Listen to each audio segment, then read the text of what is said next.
My dear Delilah, there are many questions that run through your mind having summoned a Goblin Army. Although, perhaps the most predominant of which is maybe I should have asked just a few more questions.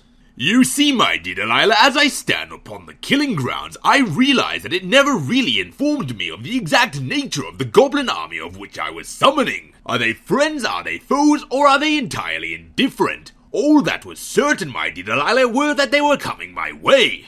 Luckily, however, this ambiguity was quickly cleared up as the army arrived and started to take shots at me with their arrows.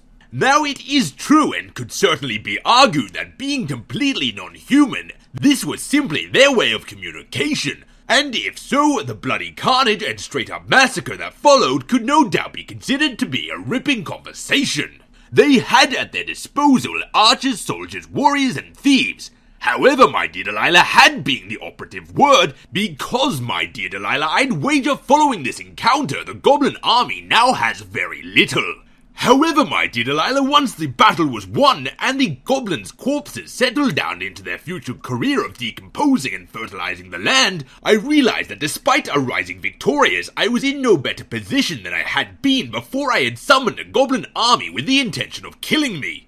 Granted, I am indeed in a better position than I was when the Goblin Army was trying to kill me, but the fact of the matter is that the Goblin Army was a peril of my own making, of which I had summoned with the hopes that it would help me destroy Skeletron's underground temple dungeon lair. And so, my dear Delilah, without the Goblin Army by my side, traitorous curs that they were, I find myself still in the exact position as before, therefore unequipped to explore and indeed conquer Skeletron's underground temple dungeon lair, and unwilling to return west to the land of purple. I have instead contented myself to go east for the first time, going beyond the fortress that is the entrance to Skeletron's underground temple dungeon lair, and see what lies in those lands. Initially, nothing much was new. More desert, more forest, and, of course, more monsters, until I came across a cliff face. Having climbed the cliff face, I met a man who briefly talked to me about fishing before hurling himself to his death. He was, my dear Delilah, in this land, perhaps as of yet the sanest man I have met. As, my dear Delilah, considering the strange things I've seen in this land, such a bizarre and abrupt ending to a conversation about fishing is pretty much entirely on par. Continuing on east following said conversation, I came across the ocean and was abruptly killed by a whale. A whale, my dear Delilah. A whale. Demons and horrific floating eyeballs I can understand, but a whale.